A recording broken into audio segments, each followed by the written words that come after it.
Chapter 5. The Control of Psychic Prana. We have now to deal with the exercises in pranayama. We have seen that the first step will be, according to the yogis, to control the motion of the lungs. What we want to do is to feel the finer motions that are going on in the body. Our minds have become externalized and have lost sight of the finer motions inside. If we can begin to feel them, we can begin to control them. These nerve currents are going on all over the body, bringing life and vitality to every muscle, but we do not feel them. The yogi says we can learn to do so. How? By taking up and controlling all those motions of the prana, beginning with the motion of the lungs, and when we have done that for a sufficient length of time, we shall also be able to control the finer motions. We now come to the exercises in pranayama. Sit upright, the body must be kept straight. The spinal cord, although it is inside the vertebral column, is not attached to it. If you sit crookedly, you disturb this spinal cord, so let it be free. Any time that you sit crookedly and try to meditate, you are doing yourself an injury. The three parts of the body must be always held straight: the chest, the neck, and the head, in one line. You will find that by a little practice this will come to you just as breathing. The second thing is to get control of the nerves. We have seen that the nerve center that controls the respiratory organs has a sort of controlling effect on the other nerves, and rhythmical breathing is therefore necessary. The breathing that we generally use should not be called breathing at all. It is very irregular. Then there are some natural differences in breathing between men and women. The first lesson is just to breathe in a measured way, in and out. That will harmonize the system. When you have practiced this for some time, you will do well to join the repetition of some word to it, as Om or any other sacred word, and let the word flow in and out with the breath, rhythmically, harmoniously, and you will feel the whole body becomes rhythmical. Then you will learn what rest is. Sleep is not resting, comparatively. Once this rest has come, the most tired nerves will be calmed down, and you will find that you have never really rested. In India, we use certain symbolical words instead of 1, 2, 3, 4. That is why I advise you to join the mental repetition of the Om or other sacred words to the pranayama. The first effect of this practice will be that the face will change. Harsh lines will disappear. With this calmness will come over the face. Next, a beautiful voice will come. I never saw a yogi with a croaking voice. These signs will come after a few months' practice. After practicing this first breathing for a few days, you take up a higher one. Slowly fill the lungs with breath through the ida, the left nostril, and at the same time concentrate the mind on the nerve current. You are, as it were, sending the nerve current down the spinal column and striking violently on that last plexus, the basic lotus, which is triangular in form, the seat of the Kundalini. Then hold the current there for some time. Imagine that you are slowly drawing that nerve current with the breath through the other side, then slowly throw it out through the right nostril. This you will find a little difficult to practice. The easiest way is to stop the right nostril with the thumb and then slowly draw in the breath through the left.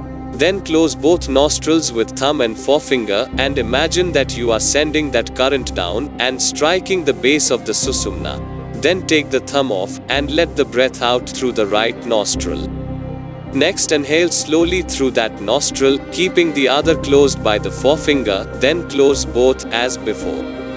The way the Hindus practice this would be very difficult for this country because they do it from their childhood, and their lungs are prepared for it. Here it is well to be with 4 seconds and slowly increase. Draw in 4 seconds, hold in 16 seconds, then throw out in 8 seconds. This makes one pranayama. At the same time, think of the triangle, concentrate the mind on that center. Imagination can help you greatly.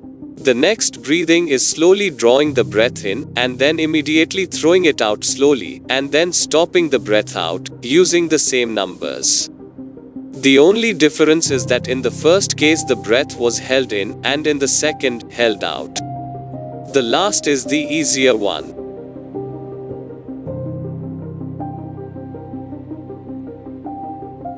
The breathing in which you hold the breath in the lungs must not be practiced too much.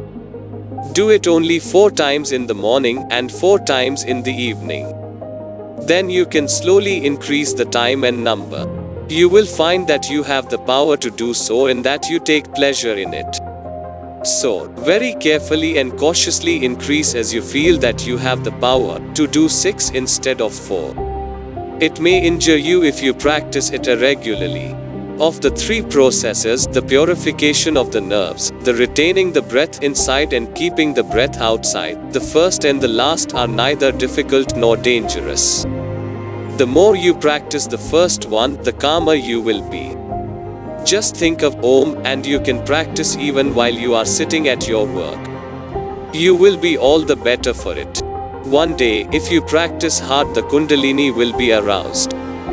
For those who practice once or twice a day, just a little calmness of the body and mind will come, and beautiful voice. Only for those who can go on further with it will this Kundalini be aroused, and the whole of this nature will begin to change, and the book of knowledge will be open.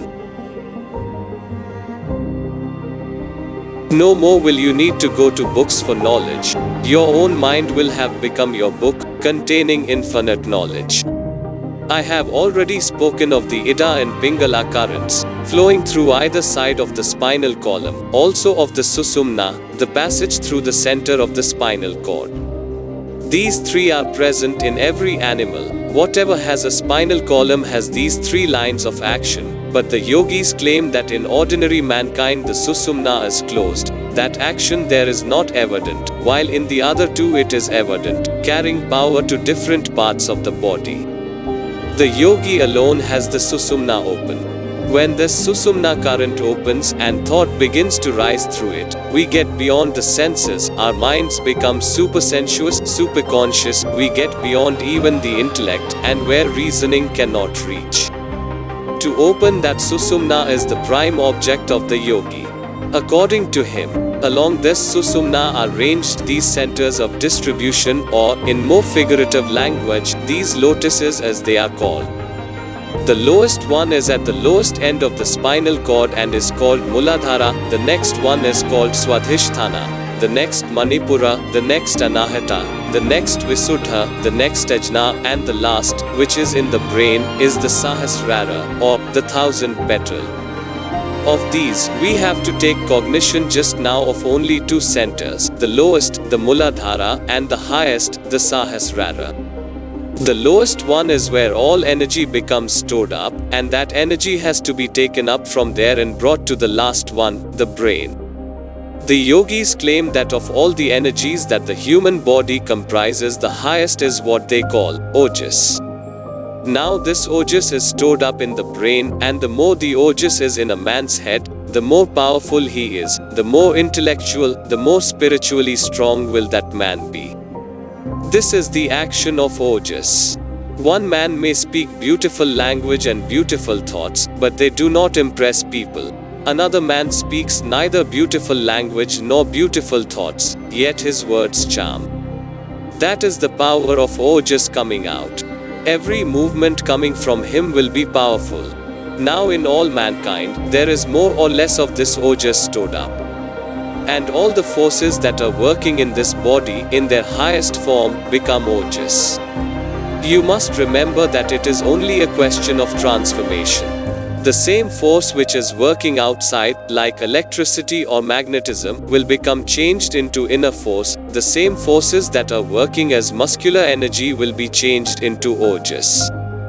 The yogis say that that part of the human energy which is expressed as sex energy, in sexual functions, sexual thought, and so on, when checked and controlled, easily becomes changed into Ojas, and as this lowest center is the one which guides all these functions, therefore the yogi pays particular attention to that center. He tries to take up all this sexual energy and convert it into Ojas. It is only the chaste man or woman who can make the ojas rise and become stored in the brain, and that is why chastity has always been considered the highest virtue, because man feels that if he is unchaste, spirituality goes away. He loses mental vigor and strong moral stamina. That is why in all of the religious orders in the world that have produced spiritual giants, you will always find this intense chastity insisted upon. That is why the monks came into existence, giving up marriage. There must be perfect chastity in thought, word and deed. Without it, the practice of Raja Yoga is dangerous and may lead to insanity. If people practice Raja Yoga and at the same time lead an impure life, how can they expect to become yogis?